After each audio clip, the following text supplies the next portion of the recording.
file. In this November 9, 2017 file photo, Steve Bannon speaks during an event in Manchester, NH.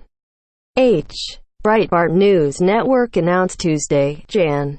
9, 2018, that Bannon is stepping down as chairman of the conservative news site. AP photo, Mary Schwalm. File, fired White House chief strategist and ex-Trump campaign manager Steve Bannon has been subpoenaed by special counsel Robert Mueller.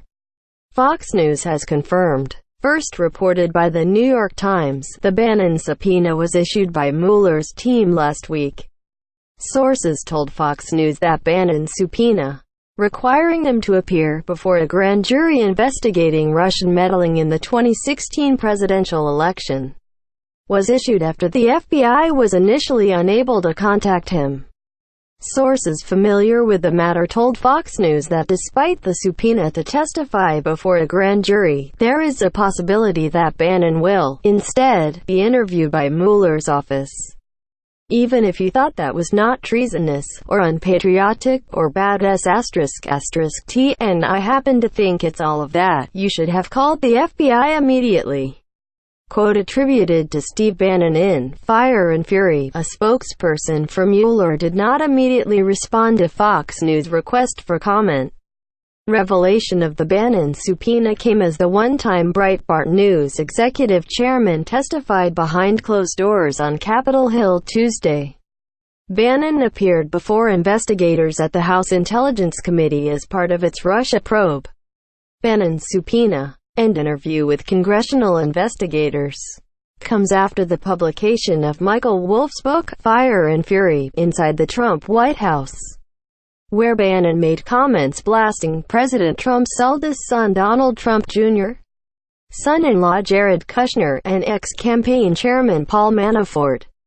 Bannon described their infamous June 2016 meeting in Trump Tower with Russian attorney Natalia Veselnitskaya during the campaign treasonous and unpatriotic.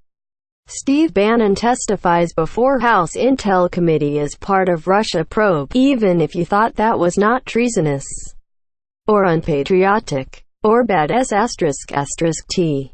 And I happen to think it's all of that. You should have called the FBI immediately, Bannon said in the book.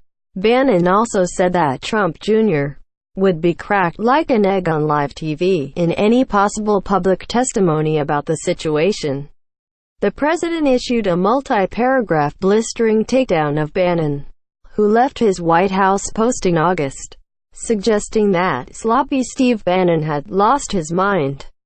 Seeking to distance himself from the former chief strategist, Steve Bannon has nothing to do with me or my presidency, Trump said in the statement.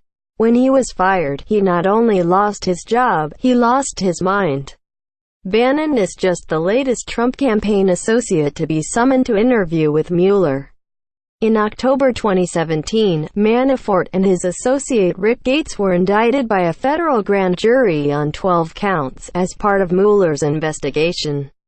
Both pleaded not guilty. Paul Manafort, Rick Gates, indicted by federal grand jury in Russia probe. The special counsel's office told Fox News that the counts included conspiracy against the United States, conspiracy to launder money, unregistered agent of a foreign principal, false and misleading foreign agent registration (FARA) statements, false statements, and 7 counts of failure to file reports of foreign banks and financial accounts. Fox News learned Tuesday that Manafort's next court appearance would be Feb. 14 for a status hearing. The government had proposed the trial begin May 14, but the date may be pushed to October. At this point, there is no official start date. Former Trump aide George Papadopoulos pleads guilty to making false statements to the FBI. Mueller's team also charged former Trump campaign foreign policy advisor George Papadopoulos with making statements to FBI agents about his contacts with people close to the Russian government. Papadopoulos pleaded guilty to the charges in the Mueller investigation. Fox News' Jake Gibson contributed to this report. Brooke Singman is a politics reporter for Fox News. Follow her on Twitter @BrookeFoxNews.